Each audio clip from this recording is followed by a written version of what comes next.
Шүүхийн шийдвэр гүйцэтгэх ерөнхий газар Монгол Ард явсгалт намын дарга Энх баярын Төв аймаг дахь Цагдун хорих анги болон хорих 461-р анги мөн 2-р эмнэлэгт хэвтэж байх үеийн бичлэгүүдийг хэсэгчлэн эвлүүлж олон нийтэд дэлгэсэн. Тухайн үед гаргасан түүний үйлдэлүүд нь өлсгөлэн зарлаад олон цаг болсон хүний сэтгэл санааны тэнцвэргүй байдал болоод эдисийн өвчлөлт явагдаж байсан энэ бүхэнтэй холбоотой гэдгийг эмч тайлбарлаж байна. Хамгийн гол нь энэ ерөнхийлөгч бол өлсөөд 70 хэдэн цаг 2-3 өдөр болсон байхад бол одоо бие сэтгэхүйн организмд бол үнэхээр өөрчлөлт гарна шүү дээ. Сэтгэлийн бие махбодод тэдгээр өлсөд цангаж юмар дутгаж яасан ч гэсэн сэтгэлийн хувьд бол бас өлсдөг. Хүн чинь сэтгэлээрээ их чухал юм байдаг байхгүй. Бид нар эмчнэр хүнийг эмчлэхэд зөвхөн одоо хуруу нүгдсэн байгаад хуруугийн тайраа хаях биш. Хуруугийн одоо боогоод байх биш. Олгоог нь авлаах биш. Хүний толгойтой сэтгэхүйтэй нь ажилдаг байхгүй. Тэр гол юм байдаг.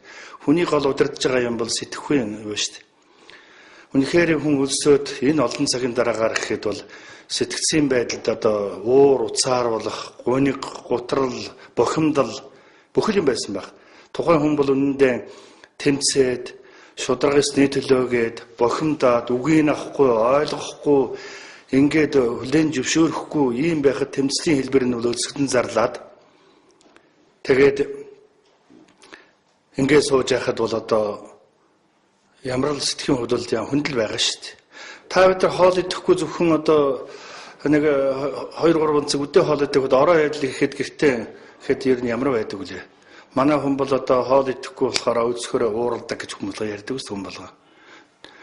Тэрийгэ байг ихэд одоо үнэхээр ийм одоо бухимдалтай ийм нөхцөлд бол тэгээд хажуу талаас ямар нөлөө байна уу те бид нар нэвтрүүлгийг харахад бол ганцхан одоо наа тал нь бол чухам хин юу хэлж байгаа нь бас тийм тодорхой бус зөвхөн одоо тэр хүний ууралж байгаа уцаарлж байгаа аяглаж байгаа байдлыг харуулад байдгийг би бодохдоо бол ингэж байгаа үед бол ер нь хуцуул их нэвтий хэл шулуухан хэлэхэд бол гараараа үзүүлдэг чинь майчи гэдэг одоо уурхын талдаа гараа зангаж л байдаг шүү дээ.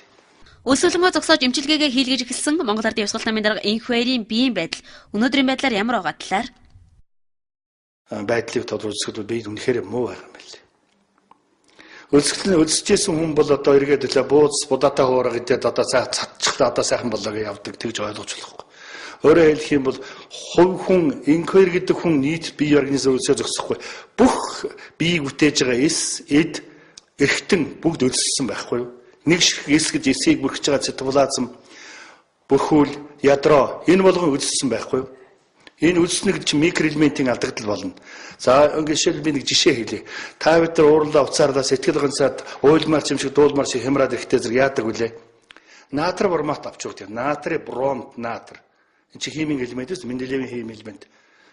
Бие организм натр бромат уртаа зэрэг тайвшруулаа сайхан болдог. А тэгвэл өлс цангасан бүх микроэлементүүд натрч байхгүй, бромч байхгүй болоход тэр хүн тайвшрын байдал байх уу? Хөөрлийн байдал, сэтгэл зүйн байдалд эвгүй байдал ордог байхгүй бүх хэдээс. Хувь хүн амаараа одоо ингээд яриад үзэж байгаа эсэд хүртэл хөөрлийн байдалд ордог байхгүй дутагдлын учраас. Тийм учраас өнөөдөр одоо Батан даалтанд гарсан эмчилгээ хийж байгаа гэж байна. Энэ бол тийм богино хугацаанд хийх биш. Нилээд идэрхдэг, нилээд эсийг сэргээх, амьдруулах, эргэс сэхэн амьдруулах ажиллагаа явж байгаа.